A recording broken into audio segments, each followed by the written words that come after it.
আমি আজকে সোমবার, বাবার তৃতীয় সোমবার, এটা শ্রাবণ মাসের 3 নম্বর সোমবার। তো যথারীতি উপোস করেছি।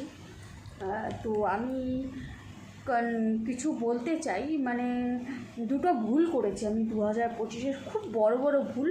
একটা হচ্ছে মর্কটের মিট আপে গিয়ে খুব ভুল করেছি, মানে কী যে পাপ করেছি, এটা আমি আজকে বাবার মাথায় জল ঢেলে ঢেলে বাবার কাছে আমি ক্ষমা চেয়ে নেব। 2 নম্বর ভুল হচ্ছে ওই কি বলেন, ওই যেই লাইভগুলোতে এখন মুজরা হয় না, মুজরা, সেই লাইভগুলোই একদিন উঠে পড়লাম হঠাৎ করে। ভাই ভাবতাম তো মন থেকে, ভাই ভেবে উঠেছি ভাইয়ের লাইভে। খুব ভুল করেছি, পাপ করেছি, পাপের প্রায়শ্চিত্ত আমাকে করতেই হবে। ক্ষমা করো ভোলে বাবা, ক্ষমা করো।